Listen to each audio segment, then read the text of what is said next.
নমস্কার, আপনারা দেখছেন রূপম টিভি। 22শে জানুয়ারি অযোধ্যায় রাম মন্দির উদ্বোধন করবেন নরেন্দ্র মোদী। সেখানে উপস্থিত থাকবেন সমস্ত দেশের বড় বড় নেতা থেকে শুরু করে, অভিনেতা থেকে শুরু করে, বড় বড় খেলোয়াড় থেকে শুরু করে বিশিষ্ট জনেরা। কিন্তু এই রাম মন্দির উদ্বোধন নিয়ে যতটা উন্মাদনা গোটা দেশে রয়েছে, ততটা উন্মাদনা নেই সিপিআইএম এবং তৃণমূলের মধ্যে। তৃণমূল কংগ্রেসের তরফ থেকে পরিষ্কার জানিয়ে দেওয়া হয়েছে তারা যাবে না রাম মন্দির উদ্বোধনে। রাম মন্দির নিয়ে নাকি বিজেপি রাজনীতি করে, তাই সেখানে যাবে না তৃণমূল কংগ্রেস। এবার মমতা বন্দ্যোপাধ্যায় কি করবেন? তিনি কি রাম মন্দির উদ্বোধনে যাবেন?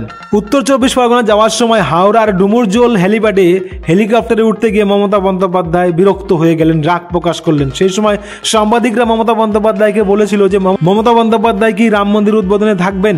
সেই সময় রেগে গোসা করলেন মমতা বন্দ্যোপাধ্যায়, রেগে ফায়ার হয়ে গেলেন। সেই সময় মমতা বন্দ্যোপাধ্যায় ধেই ধেই করে হেলিপ্যাডে উঠে গেলেন, অর্থাৎ হেলিকপ্টারে উঠে গেলেন এবং বিড়বিড় করে বললেন, তোমরাই বেশি জানো, তোমরাই বেশি জানো আমার থেকে, তোমরাই জানো, তোমরাই বলো সব। অর্থাৎ কোথাও না কোথাও রাম মন্দির নিয়ে বিরক্ত প্রকাশ করছেন মমতা বন্দ্যোপাধ্যায়। কোথাও না কোথাও রাম মন্দির মমতা বন্দ্যোপাধ্যায়কে চাপে রেখেছে। 2024 লোকসভায় কিন্তু এই রাম মন্দিরের ফ্যাসাদে পড়তে পারেন মমতা বন্দ্যোপাধ্যায়। অনেক ভোট কমতে পারে কিন্তু।